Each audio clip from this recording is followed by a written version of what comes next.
Guro.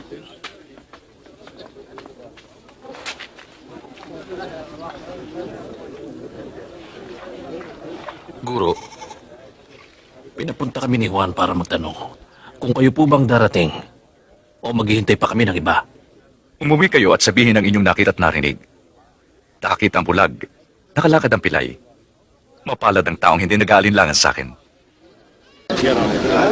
Kargahin niyo ako! Dito ka sa balikat ko. Yan. Oh, nakikita ko na ba? Nakikita ko na si Jesus!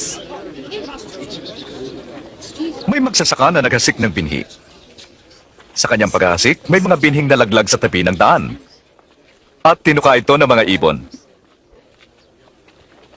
May mga nalaglag sa batuhan. At ang sumibol, natuyo agad dahil sa kawalan ng tubig. May mga nalaglag naman sa dawagan. At nadaig ang mga binhing tumubo. At nasakal ito.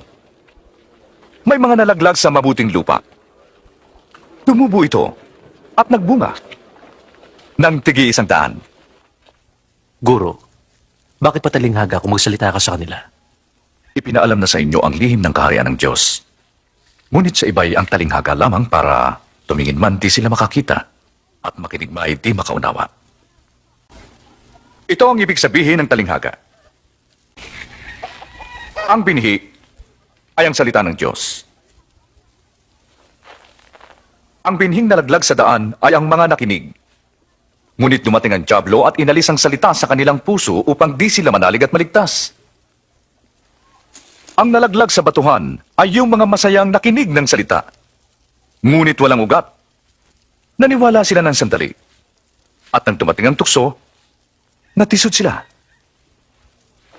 Ang sa dawagan naman ay yaong pagkarinig.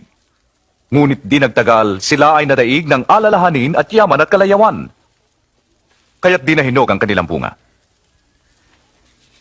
Ngunit ang mga binhing nalaglag sa mabuting lupa ay ang mga nakinig ng salita at may mga pusong tapat at masunurin, nagsikap at nagbunga.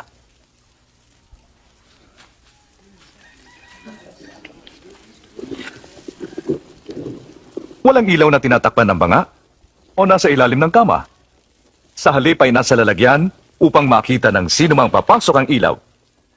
Sapagkat walang natatago na di mahahayag, walang lihim na di mabubunyag.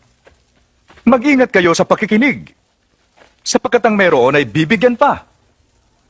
At ang wala ay aalisan, pati ang kaunting inaakala niyang kanya. Guro, naroon ang iyong ina at mga kapatid sa labas. Gusto kanilang makita. Ang aking ina at mga kapatid ay ang mga nakikinig ng salita ng Diyos at sinusunod ito.